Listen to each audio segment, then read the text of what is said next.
I believe in rearing your children. It's about giving them roots and wings and doing both. There has to be a healthy balance of both. Now, my mother, when I was growing up, it was like, when you graduate, you're getting out. Like that's just how I grew up. When you graduate, you're getting out. But there's a whole different financial climate going on right now. Economics is not the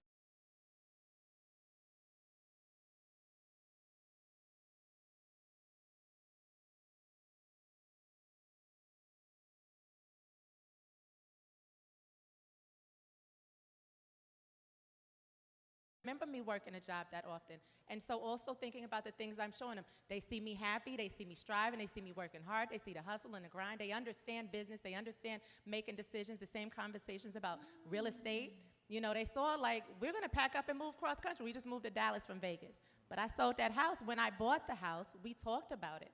This is gonna be a fixer-upper and this is gonna be an investment. And when I sell it, let's see how much we have on the other side of it. This is not a dream home, this is an investment. And so all these different things, but also it can work out. Now, back in the 90s, you know, rent was like $500.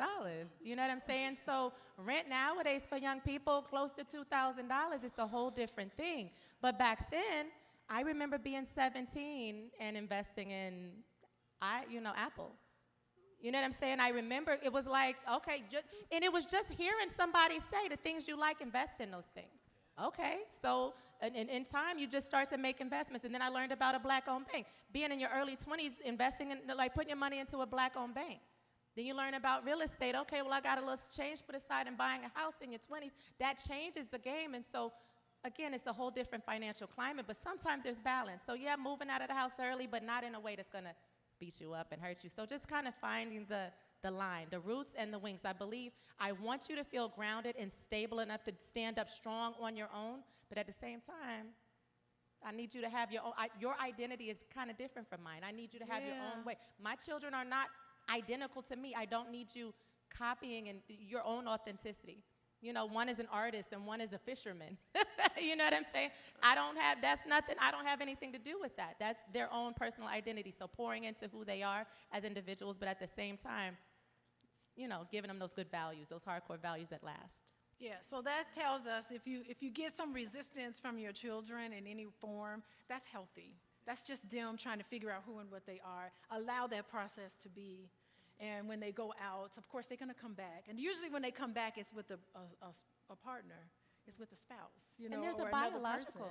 Yeah. So there's a biological piece to it. If you think about biology, when kids have that teenage angst, yes, they have the angst where they're pushing and they're fighting and they want to battle with their parents. Back in the day, they would move out. They would fight and battle and push, and then they move out and they don't come back. Now they push and they fight and they battle and they get into this economic climate and then they come back. They're coming back. And they still want to be bossy and have their own lives, but they can't financially afford it. And it's like, oh, that doesn't work out. So a lot of those things are biological.